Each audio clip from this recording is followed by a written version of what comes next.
Okay, we're going to discuss music along with sacred geometry and go off in left field, right field, and everything around it, make a few more connections while we're doing that. This is one of the earliest depictions that we have of somebody that has a guitar. It's an ancient Sumerian. You can see how he has exaggerated eyes around, or he's wearing eye makeup. So that's not new to hair bands and everything that we think of. Plus, he's a long hair. So, how long has there been long haired guitar players playing rock and roll? Well, cavemen were rolling around rocks. So, how long does it go back? Well, most people think of the modern guitar as showing up somewhere in Spain and stuff and 1500s, 1400s leading from certain things. But whenever you find carvings like this, you realize that that concept has been going back a long way. Now, a lot of people just think that there were lyres back then and um, Katara, which is kind of where guitar comes from. But other people say that also the Gitans, which is just like guitar, but it says AN on the end as opposed to AR. But Tartaria and tar and etymology says that that goes with those people, and those tar is used for bitumen on boats and stuff, and so not to make weird connections too. But so guitarra and a guitarra is also in Spain, so you can make this connection off of it. But then there's Tartarius and places that are mentioned, and they're also both of these places in ancient times. But how long do guitars go back? Well, we're going to talk about that, but mainly what really is the importance here is the scales of music and how it shows that way back when people were using sacred geometry. I should probably rip out my guitar here, but I haven't picked it up in years. And sure, I've got a smaller amplifier now, but I used to have a Marshall stack, much like this girl's here. What I've looked up is Sumerian guitar player, and there's Sumerian records now. So much like anything else, where a few years back you may have looked this up, and it would have been one of the only images to show up, and multiples of it. This one I had to get to the second page, I think, on, and because the rest of them are full with photo shots of these people who play for Sumerian records, including Nita Strauss here, which is one of the hot girl players on the market here nowadays. But they had different bands back then. In fact, looking into Sumerian music, I did. They have like 5 different kinds of drums, so it's almost like the full drum set that you think of today, but there wasn't a drummer sitting there doing everything off of it. It would be looked at as more of a percussionist, like you see in a symphony, and that modern drum set didn't come around till then. And then they had girls that are doing cymbals and other guys that are taking a hollow wood and clapping another one to it, giving ticks to beats, and they all having to work together. So there isn't one drummer, but there's like 3 people making a beat, and then there's percussionists making noises over that, cymbals or castanets, and so on. But there's tuned up instruments like the lyre that they're doing tunes with, and then these people are playing along with it, and because theirs is tunable by using their fingers, they can play little lead solos, which is much like your voice and how it goes over the top of the music, and they're able to do something like this. Throw in little fills and little things like that. Nobody's saying anybody was doing any Joe Satriani parts back then, but if you listen to some ancient Greek stuff and everything, it can get quite intricate, and the Cathara was able to do bends, which we think of modern day and everything, but that takes frets on a fretboard, and we'll get into that declamation a little bit here too. Let's go ahead and get into the other part of it here. For what we're looking at here on Gaia.com, I know it's got some weird things on Gaia and everything off of it, and people have said, zeitgeist, no, no, no, yeah. Well, let's just go through this, and I can pick through the reality and add to it very much. Can sacred geometry produce musical harmony? Well, of course. This is just from this 2020 actually, and there's the opening picture. Oh, something I'd like to mention, you use your hand to play guitar, right? But also the Sumerians run off of 6 and 12 and things, and people don't think of it, but you can look at the digits on the fingers of one hand, not counting the thumb, and you would have 1, 2, 3, 4, 5, 6, 7, 8, 9, 10, 11, 12. And in fact, you can do that little Chinese thing where you lift up and put down the fingers and da da da, and you can get an abacus going and add and multiply that way. Pretty easy using the same method, but a totally different gear than the hand abacus, if you will, that they've developed there. And you're using the thumb as your counterpoint. I've actually seen my dad do this and stuff, counting up golf scores and so on like that. And he was just able to keep a running tally and then add up. But at the same time, you're doing this thing where you're counting off of digits. And you can say, well, I'm 1, 2, 3, and 3 and 5. Well, 1, 2, 3, 4, 5, and then I'm back on this one, but I'm at the center one, and then and you can start keeping 10s and 20s on another scale, situations like that. But you could actually get bigger numbers off of it, working off 10s, multiples of 6s while you do it, because these people were capable of it. But this looks like something from the 60s and some type of Zodiac mind warp music thing that would be playing in the background of some Beatles or something going on in the ancient days. But hey, that fits pretty well. So let's just go ahead and get into this. I'm going to start with geometric frequencies. Is there a direct correlation between geometry and frequency? Were ancient civilizations given a key to connect mathematics, geometry, and sound? Or did they figure this out later? Is this a culmination in some way, or did it just fall into their hands? Was it given to them by the Anuna gods? Well, we're going to talk about all that a little bit and what some beliefs are be. Eric Rankin believes so in his documentary revolving around an interconnectedness between geometry and frequency. Sonic geometry focuses on harmony found when the sum of the angles of all shapes is played as frequencies. So we've talked about angles and shapes and how the angles of the center of a triangle add up to 180, but 1 and 8 is 9, and of course 0, so 9, and everything adds up to 9. We're going to show you another layer of that breakdown and another peel of the onion here in a moment too as we talk about this, but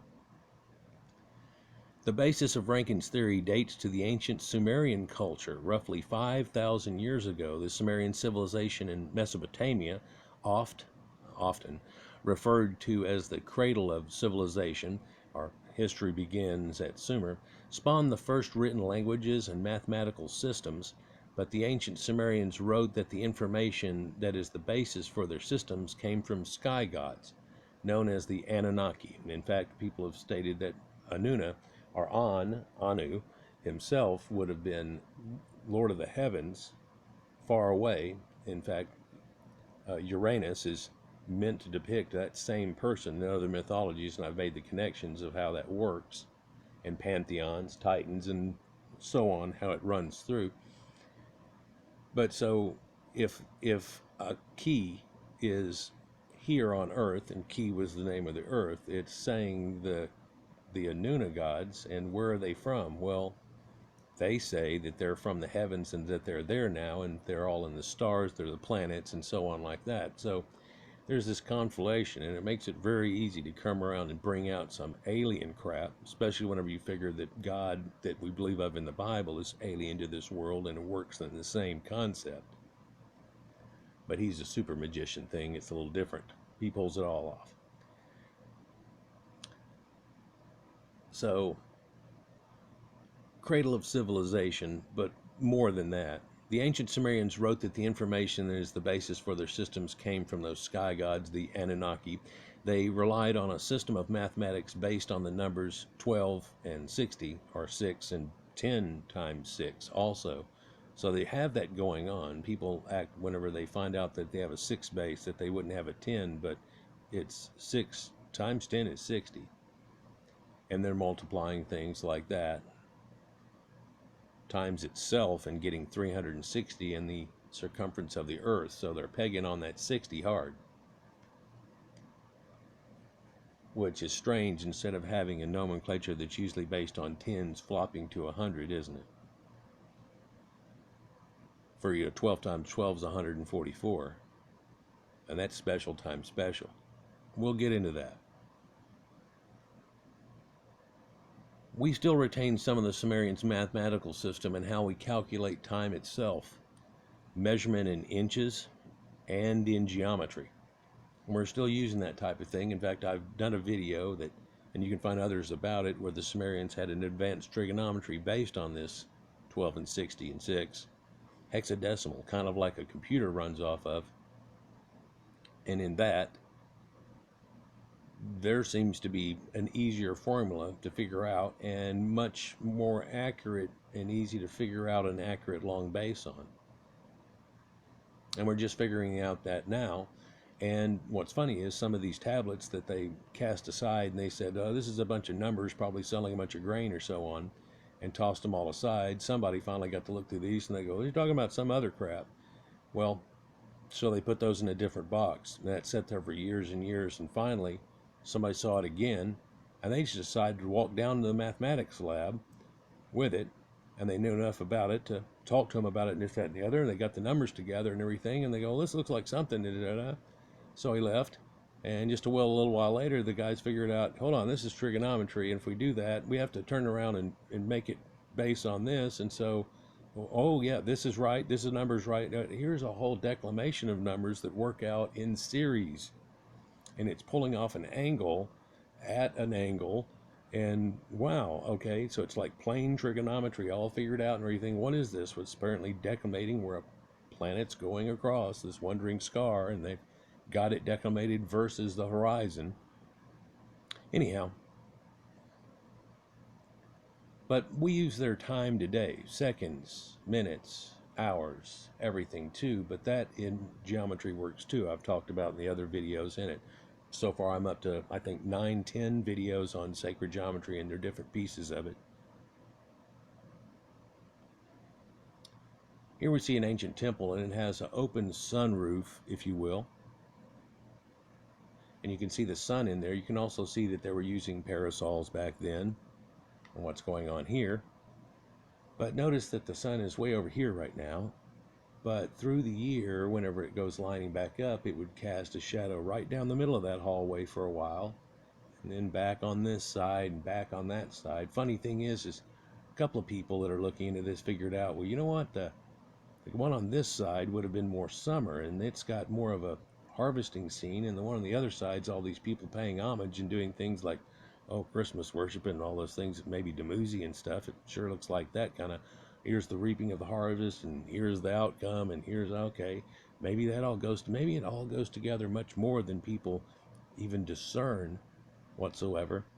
And we've talked about these lamassu before. This lamassu is basically a manticore, if you will, for it's a man's head on a lion's chest. They have wings and can fly,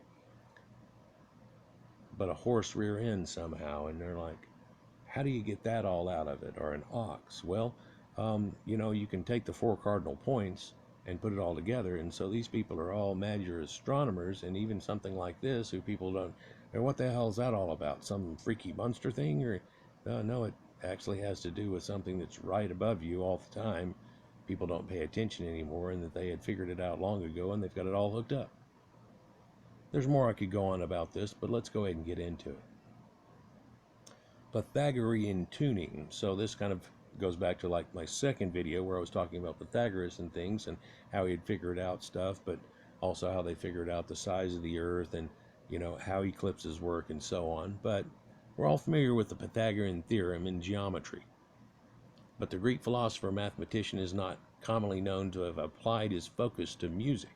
Pythagoras applied geometry to music when he noticed how dividing a string in half would double its pitch somehow. So he created the Pythagorean scale based on harmonic fifths, which is now used as a root in modern music. And this fifths and thirds and so on is what your fretboard is cut down into. So whenever you press in between those middle metal bars that are in between there, it frets at exactly the point that would make it tuned to it. I mean, you could have it tuned open, but then if you hit here, if that bar's in the wrong spot, it's not going to be right. It's going to sound like you're bending it up or down. It won't sound right. And the human ear is very tuned to things that make harmony with music and ones that don't. In fact, there are scales that have dissonant notes that are built into them, and it's made to invoke that type of feeling versus others. I found it odd whenever I was studying this that all the scales come from Anatolian area basically, and you have this Lydian, uh, Locrian, Dorian, Phrygian scales, and all their variations are just slight variations in between, working off the same scaling pattern, and showed connections in music that go way back before then, not that they were heralding it right then. And so how far does that go back? Well, we found flutes that are tuned to the scale at 40,000 BC, but that's in another video. But according to Rankin, Pythagoras' scale led him to stumble upon the number 432 that we've been talking about over and over again. Maybe without knowing its synchronistic implications, the number happens to appear on his scale of fifths, which became the keystone for tuning frequency until the 20th century, where we were at 432, and then all of a sudden everybody caught to 440. The sum of the angles of the basic geometric shapes when played as frequency increases in octaves as you add additional sides. When combining these frequencies, starting with a triangle all the way up to an octagon, they create a perfect harmony in a three-part major chord of F sharp. But of course, this is all based on origin points and what things are tuned to. But when you're tuned to 432, it makes that chord that sounds ah. This pattern works with three-dimensional shapes as well as geometric patterns to create harmonies. And we've talked about in the last video how that makes flavors, or what they call colors, of music, and how colors correspond to these shapes also.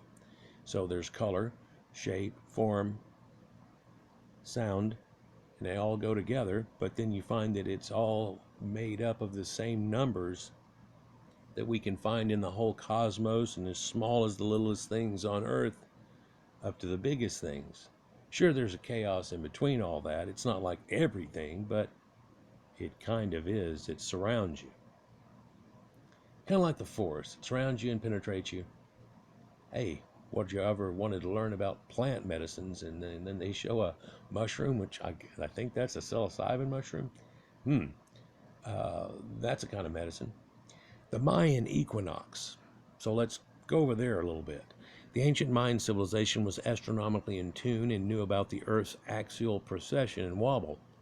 The Mayans calculated the first time it took for a complete rotation of the Earth's wobble on its axis to be 25,920 years. And we've talked about that number recently, of course, but they had it figured out too in their Mayan calendar. So it shows you that people had it way before they came to the Americas, and pretty damn widespread.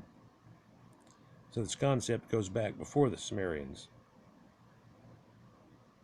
With 1 month, though, being 2,160 years. Now, this is breaking down the calendar of 12 months of the great year of the zodiac into its 12 zodiacs, and each one taking 72 years to make a degree, but to go from one zodiac to another is 2,160 years, give or take or so, because of cusps, and some zodiacs are a little bigger than others, but they still try to have a correct declination.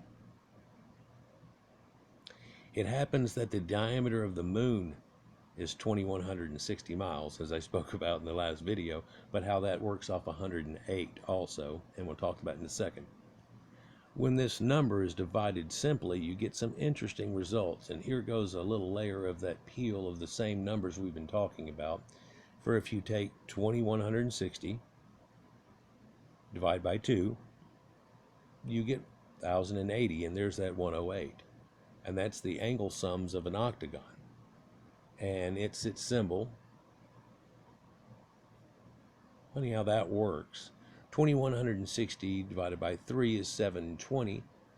And we know about that from, in skateboarding, how you can do spins, which each one is 360, which is just makes a circle. And Tony Hawk 720, and then he pulled off a 940. But that's the angle of the sums of a pentagon, the center of a star there. That's witchcraft, but hold on. I'm sorry, that's a hexagon. 2160 divided by 4 is 540. It's the angle sums of a pentagram. in the center of it. 2160 divided by 5 is that 432 in the Pythagorean frequency ketone. 2160 divided by 6 is 360, is the angle of the sum of a circle and a square, and how you can square a circle, and the planet Earth, and 1 degree per day the sun moves in its precession, and everything all works together mathematically in time, distance, and then they have it in sound and music. So Rakin presents evidence of the reoccurrence of the number 432 as being found multiples of the measurement of time and distance, from the moon and the sun to the speed of light.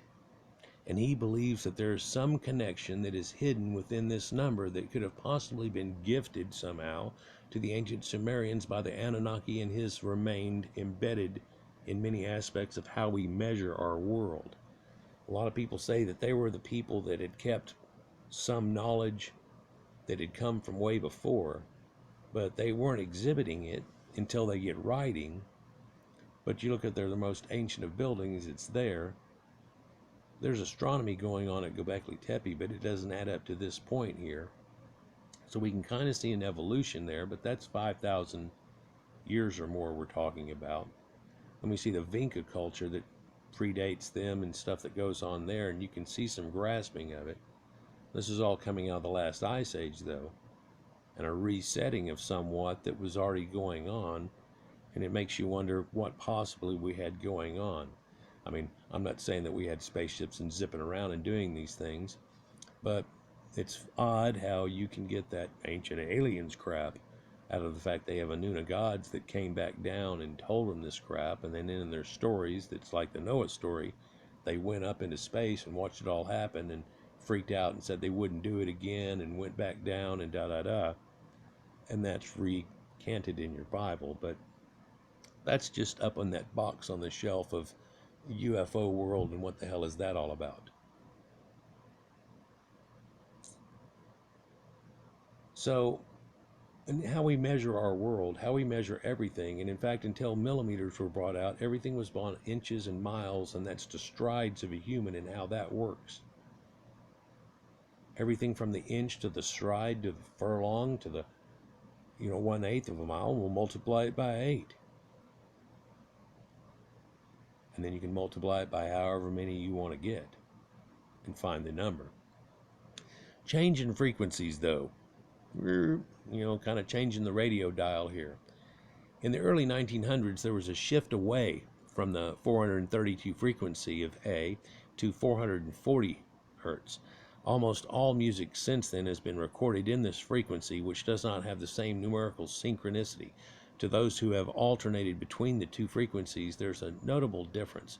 And there's even videos out where you can see somebody playing in 432 and for that. And, certain songs and groups had, like Van Halen would tune down to it, right? And so whenever you try to play it, it just doesn't quite sound right unless you're tuned down. That's some of the reasons why they keep handing back and forth guitars, because some of those are tuned this and some of them are tuned that in songs. And why? Well, it's much easier for all the open notes and the way things play. It also has a little bit different flavor, just moving it up one note. Just like when you're playing something and you go da-da, da, has a different sound to it. And if you're using that for the pedal, you're in this different frequency. Just to be simplistic about it as you can. Some theorize that the frequencies were changed as a sinister plot by the ends as a way to subversively increasing aggregation or agitation on a larger scale. Some people say that was done by other people. It's shown that different sound frequencies affect everything from water molecules to living organisms at different levels. So a plot to change the frequency of music sent to the masses seems like a plausible tactic of disruption to some people. However, one must judge for themselves. Is this the difference in frequencies big enough to manipulate some human consciousness? Well, if your songs are set in a different way, it gives it a whole different flavor, but there aren't as many uplifting songs anymore, are there?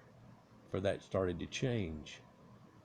But there's still things that are built off that other scale, And whenever you play minor in that other scale, it does have a flavor, but when you play major at 432, it has that very uplifting sound.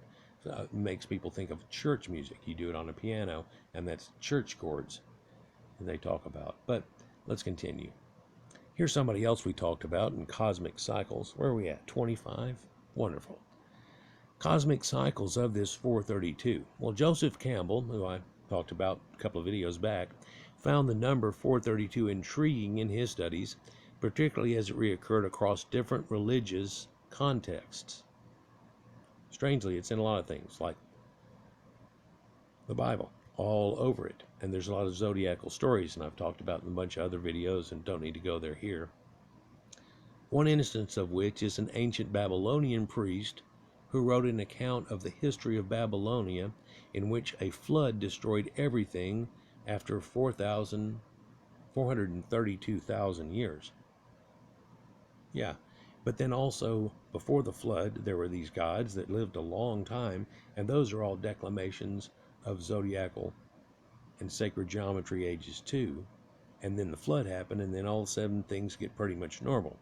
You can see that same effect in the Bible where they talked about everybody lived a long time, but it is nowhere near as long. And if they're trying to do this, we live longer than you, or all this type stuff, that's not where it goes to, because then all you could say was, well, we were there 1,000 years before that. But 4,000 BC has been beat long, long ago. So the reality of it all becomes inherent in these pagans. But in the ancient Hindu timeline, cosmic cycles are measured in multiples of 432,000 years. The Kali Yuga is 432,000 years, followed by the Dwapara Yuga at 864 and the Treta Yuga at 1,296 years, and lastly the Satya Yuga at 1.728 million years. Strangely, there's also a multiplier you put in there together. Someone has showed it to me, and you get somewhere around 4.3 billion years or whatever, and it's like, well, that's the starting of Earth, not the whole universe, but that's Earth. That's odd that the multiple would just come out right there. Or is this all cosmic? Well, no, because we're at this one certain time. But then again, does that time fit the situation for all that we went through? Strange if it would all be clockworked out. To do the thing in dinosaurs, to make the oil, to do the thing, to we can break into the what? But it just seems that way, doesn't it? There's even reference to cosmic cycles of 432,000 in the Icelandic Eddas recounting Norse mythology. There's a bunch of them. I've showed a few of them whenever I did the Norse thing about it, but I didn't talk about sacred geometry along with it. But in one book describing Odin's hall itself in Valhalla itself, there are 540 doors, 540, with 800 warriors coming through each door representing our time cycle. Those numbers multiplied, of course, equal 432,000 again. And so, like, who all had this information and how are they using it? Well, yes. With the interrelation of mathematics and nature as seen in such instances as the Fibonacci sequence, it would come as no surprise that there would be an intrinsic relationship between geometry and sound frequency. What other inherent connections have we yet to discover in the nature of our existence? So that's it, and you can elevate your consciousness, people. So songs work off certain ways, and I could go again and show you the way the scale works. And in a strange way, as you're working up through the scales, C sharp is actually G, and they work on the same notes, but one's is starting at G and the other one is starting at C sharp, which was a note in G, but they both have the same scale. So it's repeated up that way, but then there's different scales and modes. So when you have somebody like Joe Satriani, he's picking some chords that have a few strange notes inside those chords, and in doing so, and the progression he uses, he's able to use a different scale like Mixolydian or something and pull off this weird Egyptian sounding thing that goes along with it. But there's a whole lot of soulful bends and things going on. He's not just going do, re, mi, fa, sol, la, ti, do, di, do, do, do, do, do, do. You'll hear that whenever they run up to a point, but they're also running up to a point that's somewhere in that scale and doing bends up to another note that would be in and back. And we can tell when somebody's not that great at it whenever they bend up and don't quite hit the note. You can kind of get sour and has that little thing to it. If they do it a whole bunch and all the time, you can tell that's what they're trying to do.